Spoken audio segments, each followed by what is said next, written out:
अस्सलाम वालेकुम स्टूडेंट्स। आज के टॉपिक में हम चैलेंजेस इन असेसमेंट को डिस्कस करेंगे कि असेसमेंट में कौन कौन से चैलेंजेस का सामना करना पड़ता है, कौन कौन सी दुश्वारियाँ आती हैं जब हम असेसमेंट करते हैं। तो असेसमेंट का बेसिक पर्पज़ ये होता है कि जांच पड़ताल करना या किसी के बारे में जानना, या मतलब कोई भी आप टॉपिक क्लास में पढ़ाते हैं तो उसके बाद उसकी असेसमेंट करते हैं स्टूडेंट से, तो it's a challenge. You can say that challenge इस तरह होता है कि सम टाइम आपको पॉजिटिव रिस्पांस आता है, सम टाइम नेगेटिव रिस्पांस आता है। तो ये आपकी एक्सपेक्टेशन के मुताबिक रिस्पांस नहीं आता, मतलब जो आप सोच रहे होते हैं वैसा रिस्पांस नहीं आता। ये सम टाइम आपको डिफरेंट आंसर मिलते हैं डिफरेंट पॉइंट्स ऑफ व्यू के लिहाज से, मतलब आप कुछ और सुनना चाह रहे होते हैं लेकिन आपको कुछ और बताया जा रहा होता है, या आपकी एक्सपेक्टेशंस के मुताबिक कोई भी काम नहीं हो रहा था।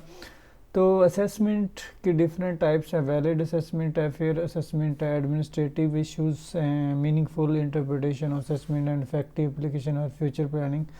सबसे पहले वैलिड, मतलब इसमें आप क्या करते हैं कि अटेंड करते हैं। अटेंडेड मतलब आपके माइंड में कोई चीज़ होती है कि आपने असेसमेंट करनी है, आपने ये आइडिया लेना है, या आपने ये चीज़ें मेंशन करनी है जो क्लास में मेंशन करनी है। After this you have to taken a test from your class and you should think that result will be positive, मतलब आप चाहते हैं कि आपका रिज़ल्ट अच्छा है।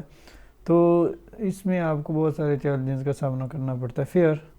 फेयर मतलब बिल्कुल साफ़ शफाफ, जिसमें कोई एम्बिग्विटी ना हो, कोई भी धांधली आप कह सकते हैं, धांधली ना हो। इस तरह की जितनी भी असेसमेंट होती है फेयर असेसमेंट होती है।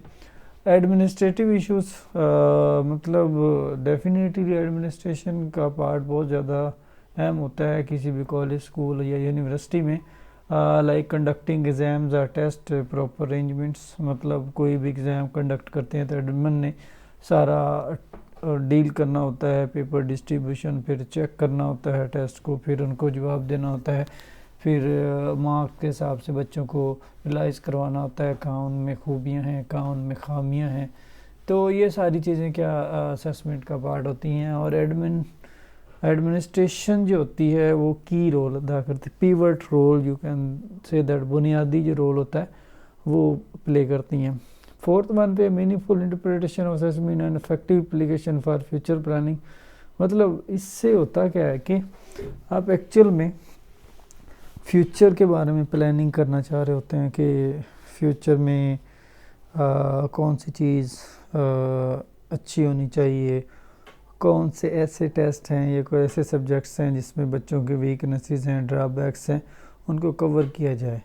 तो you can easily say that कि जितनी भी असेसमेंट होती है उसमें आपको बहुत ज़्यादा चैलेंजेस का सामना करना पड़ता है, बहुत ज़्यादा दुश्वारियाँ होती हैं, बहुत ज़्यादा प्रॉब्लम्स होती हैं, हर्डल्स होती हैं, और बहुत सारे ऐसे पॉइंट ऑफ व्यू होते हैं जिनको आप सम टाइम निगलेक्ट नहीं कर सकते, नज़रअंदाज नहीं कर सकते। अगर करते हैं तो डेफिनेटली आपके रिज़ल्ट आने के, अच्छा रिज़ल्ट आने के चांसेस बहुत कम हो जाते हैं।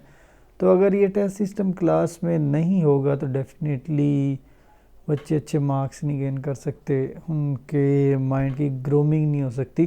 तो इन तमाम चीज़ों को बेहतर बनाने के लिए टेस्ट ज़रूरी हैं, और डेफिनेटली आपको बहुत ज़्यादा चैलेंजेस का सामना करना पड़ता है। Administration is one of the most important role in taking test and proper arrangement.